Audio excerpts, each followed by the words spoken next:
Hello दोस्तों, आज हम बात करेंगे शियाटिका की, जिसको अलग अलग भाषा में अलग अलग नाम से जाना जाता है। कोई लोग तो इसको पटनाल बोलते हैं, कोई लोग इसको रांगड़बाई बोलते हैं, कोई लोग इसको गदरसी बोलते हैं आयुर्वेद की दृष्टि से। तो दोस्तों, ये जो बीमारी है शियाटिका, इसमें ऐसा होता क्या है और इसके कारण क्या हैं, पहले तो हम उन चीज़ों को जानेंगे। उसके बाद फिर हम धीरे धीरे इसके घरेलू उपाय और इसके अंदर आयुर्वेदिक हम क्या कर सकते हैं और क्या इसके अंदर हम टेस्ट कर सकते हैं जिससे हमें पता लगे कि हमें शियाटिका है या शियाटिका का दर्द है। तो आप इस वीडियो को अंत तक जरूर देखें। दोस्तों, सबसे पहले हम बात करेंगे कि शियाटिका के अंदर होता क्या है। शियाटिका के अंदर होता ये है दोस्तों कि इसमें जो हमारी कमर है, L4 L5 जो हमारी वर्टिब्रा है, वहाँ से शियाटिका का जो नर्व है वो हमारी कमर से लेकर पैर के पंजे तक जाती है। और उसमें होता क्या है दोस्तों, जैसे कई बार हम कई सफ़र पे जा रहे हैं, सफ़र में जाते हुए एकदम झटका लग गया, ब्रेक लगा, झटका लगा, तो उसकी वजह से क्या होता है, या हम गिर गए नीचे कमर के बल, तो उस वजह से जो चोट लगी, या कई बार क्या होता है, यूरिक एसिड बढ़ने की वजह से ओस्टियोफाइट फॉर्मेशन हो जाते हैं, जिस वजह से वो क्रिस्टल हमारी रीढ़ की हड्डी में जाके जम जाते हैं। और रीढ़ की हड्डी के अंदर कई बार जब एज फैक्टर बढ़ जाता है तो हर्निएशन हो जाता है, या हमारी जो रीढ़ की हड्डी के जो मणके हैं उनकी जो गद्दी होती है बीच की, जैसे मान लो इतनी चौड़ी है तो घिसकर इतनी रह जाएगी। जब वो स्पेस उसका कम हो जाएगा, हर्निएशन में जब हो जाएगी हमारी रीढ़ की हड्डी, तो उससे क्या होगा दोस्तों, उससे होगा ये जो वहाँ पे मैंने अभी बताया शियाटिका जो जा रही है वहाँ से, उसके ऊपर दबाव डलेगा। जब उस पर दबाव डलेगा तो फिर वो क्या करेगी, वो कह देते हैं ना कि जब हम किसी को अकारण तंग करेंगे तो वो हमें तंग करेगा। यही कारण होता है कि जब हम शियाटिका के ऊपर प्रेशर क्रिएट करते हैं तो वो जहां जहां से चलती है, जैसे कुल्ले की हड्डी से लेकर और वो पैर के पंजे तक नीचे तक जाती है, तो वहां पर वो अपना दर्द महसूस करवाएगी। उसमें मरीज को ऐसे लगेगा जैसे किसी ने डोरा खींच दिया हो या धागा खींच दिया हो, इस तरह का दर्द होगा। और चलते हुए बिल्कुल ऐसा लगेगा जैसे पट में से और पैर के पंजे में बिल्कुल इतना सीवियर पेन की भी, और ऐसा नहीं है कि एक ही टांग में होगा, ये दोनों टांगों में भी हो सकता है, ये एक टांग में भी हो सकता है। तो दोस्तों, इसके अंदर अब हम बात करेंगे कि टेस्ट क्या करेंगे जिससे हमें ये पता लगे कि हमें शियाटिका है भी कि नहीं है। सबसे सिंपल सा टेस्ट है, इसके अंदर कोई बहुत ज़्यादा वो करने की जरूरत नहीं है। सीधे अपने कमर के बल आप लेट जाएं, एक और दोनों पैरों को आप नीचे की साइड में फैला लें। फैलाने के बाद आप अपने एक एक टांग को 90 डिग्री के एंगल पे ऊपर उठाएं। जब आपको ये लगे कि जिस 90 एंगल के डिग्री तक अगर आपकी उठ जाती है, तो इसका मतलब आपका स्ट्रेट लेग टेस्ट नेगेटिव है, यानी आपको शियाटिका नहीं है। अगर आपका वो एक एक टांग आप जब ऊपर उठाते हैं और वो अगर 90 के कोण से पहले रुक जाता है, 45 पे रुक जाए, 60 पे रुक जाए, 30 पे रुक जाए, तो इसका मतलब आपका straight leg test raised test, यानी स्ट्रेट लेग रेज्ड टेस्ट आपका पॉजिटिव है। पॉजिटिव होने का मतलब यह है कि आपको शियाटिका है, यानी आपको शियाटिका की बीमारी है। दोस्तों, अब हमने ये जान लिया कि ये होता क्यों है और ये जान लिया कि इसका क्या टेस्ट हो सकता है जो हम घर पे ही करके देख सकते हैं। अब इसके अंदर दोस्तों मैं आपको ये बताऊंगा कि हमें क्या चीज तो खानी चाहिए और क्या नहीं खानी चाहिए। हमें दोस्तों इसके अंदर देखो, एक तो अपनी बल से जरूरत से ज्यादा हमें एक्सरसाइज नहीं करनी चाहिए, जितना हमारा शरीर अलाउ करे उतनी ही एक्सरसाइज करें। दूसरी बात क्या है दोस्तों, इसके अंदर अगर किसी को, जैसे मैंने बताया कि कईयों को यूरिक एसिड से हो जाता है, तो उसमें प्रोटीन रिच डाइट अवॉइड करें या ना खाएं, जिसके अंदर ज़्यादातर जो मेनली जैसे पनीर है, सोयाबीन है, इस तरह की चीज़ों का ज़्यादा परहेज किया जाए। और दोस्तों इसके अंदर क्या करना है आपको, इसके अंदर आप एक जो मान लो आपने रात को बना दिया भोजन और वो बच गया और अगले दिन मान लो कईयों की आदत होती है उसको गर्म करते हैं, खा लेते हैं, वो उस तरह का भोजन नहीं खाना। इसके अंदर उस भोजन को आप डिस्कार्ड कर दें या उतना ही बनाएं जितना आपको आपके घर में लग सकता है। और क्या करना है दोस्तों, इसके अंदर हमें अपने खान पान का सिस्टम को अच्छा रखना पड़ेगा, हमें अपनी अग्नि को प्रज्वलित रखना पड़ेगा, उसको मंद नहीं पड़ने देना।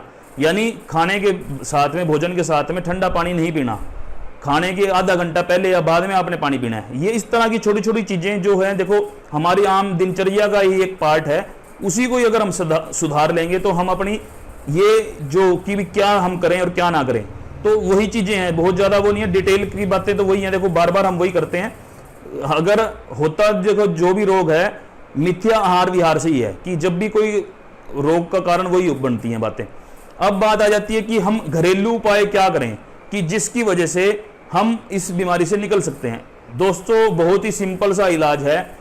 गिलोय देखो इम्यूनिटी बढ़ाता है हमारी शरीर के अंदर, और हार सिंगार के पत्ते, हार सिंगार का पौधा कहीं भी लगा मिल जाएगा, मैं आपको दोनों के दिखाता हूं पत्ते कैसे होते हैं।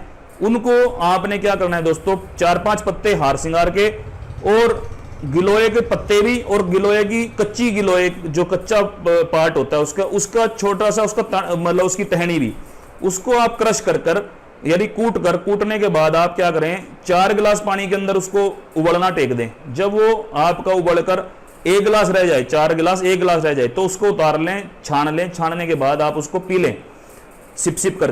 तो आपकी जिस भी तरह की बीमारी होगी ये सियाटिका की, जिसके अंदर पटनाल जिसको बोला जाता है, वो आपकी बिल्कुल खत्म हो जाएगी।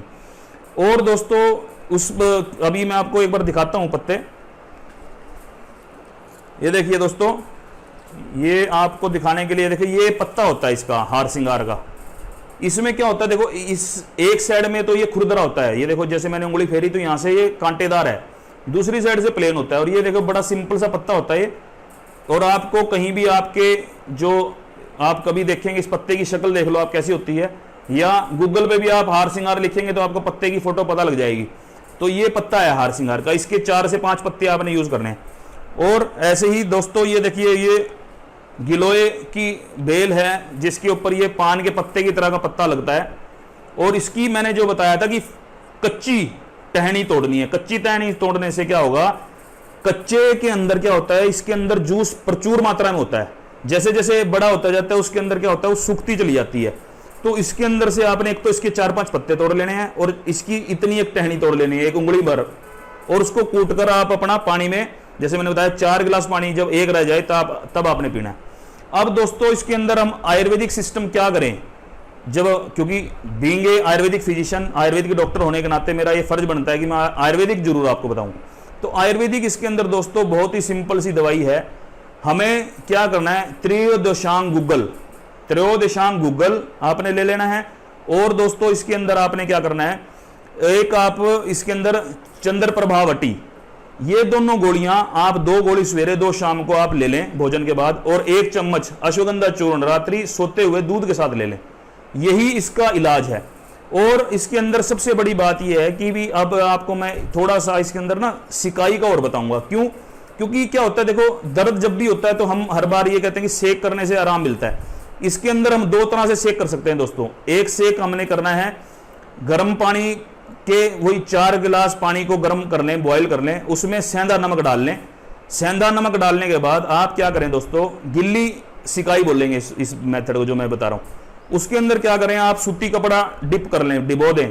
डिबोने के बाद, निचोड़ने के बाद आप अपने कुल्ले से लेकर उसकी सिकाई टांग के पंजे तक करते चले जाएं, धीरे धीरे धीरे धीरे।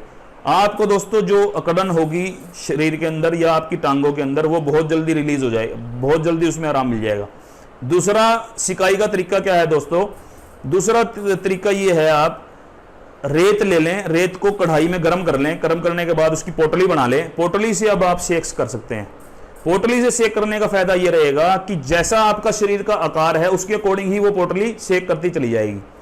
तीसरा सेक करने का तरीका है दोस्तों, कुकर ले लें आप, कुकर के अंदर पानी डाल दें, 4 गिलास पानी डाल दें, और उसके अंदर भाप बनने दें। जब उसमें पूरी भाप तैयार हो जाएगी तो उसकी सिट्टी उतार दें ऊपर से, और सिट्टी उतारने के बाद जो पाइप ऐसी ले लें जो पाइप उस सिट्टी की जगह पे लग सके, और उस पाइप से आगे से कपड़े से पकड़कर आप अपनी पूरी टांग पर, मैं तेल भी बताऊंगा कि तेल कौन सा लेना है आपने, उस एक तेल की मसाज कर लें आप पूरी टांग से, कुल्ले से लेके पंजे तक मसाज करनी है, रगड़ा नहीं मारना। तो आप उसके बाद फिर उस पूरी की पूरी टांग पे आप भाप लें दूर से, ज्यादा पास से लेंगे तो जल सकता है, तो इसलिए दूर से आप उसकी पूरी की पूरी कुल्ले से लेके पैर के पंजे तक भाप ले। मैं कहता हूं दोस्तों इतना आराम मिलेगा आपको, आप खुद कहेंगे कि भी बहुत, इस चीज में तो मेरे को बहुत मजा आया। दोस्तों अब हम बात करेंगे कि अब ऐसा क्या तेल तैयार करें जो हमारे को सियाटिका के दर्द में आराम दे सके। तो उसके लिए बहुत ही आसान है, हम हमारे घरों में अवेलेबल है और हम अपना आराम से बना सकते हैं। दोस्तों उसके लिए क्या करना है, आपको तिल का तेल ले लें आप, आधा लीटर तिल के तेल के अंदर आप 1 चम्मच भर लाल मिर्च, 1 चम्मच भर अजवाइन, 1 चम्मच भर उसके अंदर अदरक का पाउडर और 1 चम्मच भर आप उसके अंदर लहसुन का पाउडर, इन सब चीज़ों को मिलाकर दोस्तों ये 40 ग्राम के करीब आपका पाउडर तैयार हो जाएगा या पेस्ट तैयार हो जाएगा। उसको आप बॉयल कर लें और जब तक बॉयल करते रहें जब तक वो जल ना जाए और वो तेल का जो रंग है काले रंग का ना हो जाए। उसके बाद आप उसको छान लें। छानने के बाद आपने क्या करना है दोस्तों, कमर से लेकर पैर के पंजे तक ऊपर से नीचे तक की मसाज करनी है।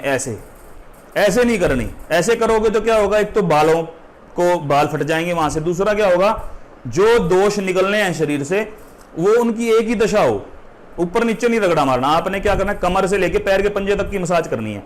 तो दोस्तों ऐसे ही आपके साथ बार बार मिलने का मौका मुझे मिलता रहता है और एक आप लोगों के मुझे सबसे बड़ी बात यह है कि इतने व्यूज़ आप करते हैं और इतने आपके कमेंट्स आते हैं, उनको जो मैं पढ़ता हूं तो वहीं से मुझे मिलता है कि भी आज ये टॉपिक बनाया जाए। जैसे कि शियाटिका के लिए मेरे पास कई कमेंट्स आए हुए थे कि डॉक्टर साहब शियाटिका के ऊपर कब बात करोगे, तो आज मैंने सोचा कि चलो शियाटिका को ही लिया जाए। तो दोस्तों ऐसे ही हर बार अलग अलग टॉपिक के साथ मैं आता रहूँगा। आपका साथ के बहुत अच्छा लगता है मुझे कि भी आप लोग मुझे इतना पसंद करते हैं, उसके लिए बहुत बहुत धन्यवाद। जय आयुर्वेद, जय भारत।